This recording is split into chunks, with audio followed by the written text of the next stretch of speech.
I'm working on my third reroot today, and as you can see here, I'm about half done. Now everyone does it differently, but how I like to do is start around the outside perimeter here and work my way in. And as you can tell, these are very tiny and very, very close together.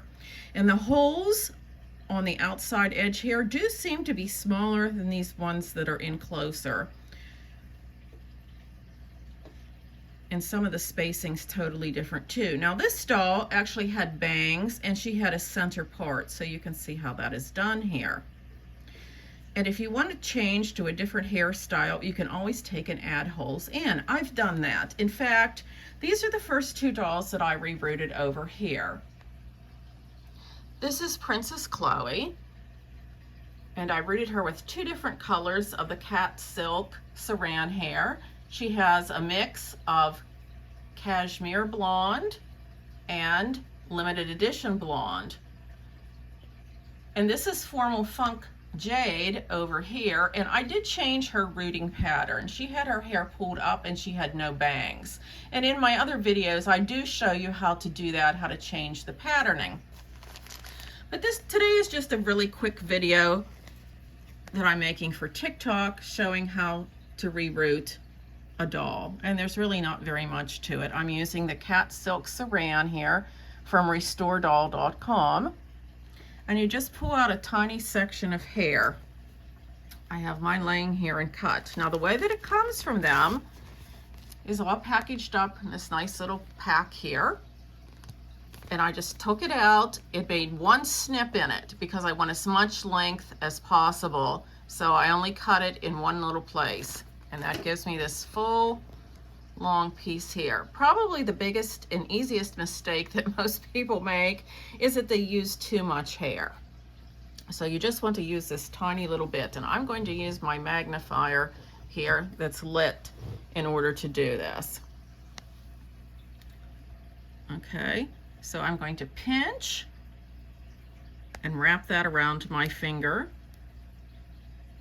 and pinch again. Then I have my rooting tool here. This actually has a little fork in, and I have this out about 3/8 of an inch to a half an inch. And you catch those little hairs there, if you can see hopefully, in the fork. Then I'm going to hold this up here with this hand and pull, and that forms a knot on there. Now, some of these holes, it will go right in on the head, others not so much. So there's different things that you can do here to open up the hole a little. You can use a straight pin, but today I'm using this little tack here. And I'm going to go ahead and push this in. Maybe I am. Boy, that's a really tight one. Okay. And let that in there for just a minute. And it will make the hole a lot bigger. And then pull this out. Whoops, that went flying, but that's okay. And then you insert your rooting fork in there. It'll make a little pop. You hear that? And then withdraw that. And your hair is rooted.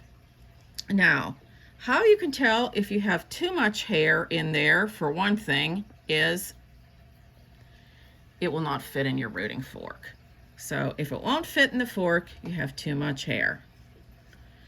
Once again, wrap, pinch, insert your fork. I like to catch it right here. Let's try one that we didn't widen the hole. Push in the hole, pop, and that one went in just fine. And that's all there is to it. Just keep repeating. The biggest thing that you need is patience and time. Give yourself a little break if you're having difficulties.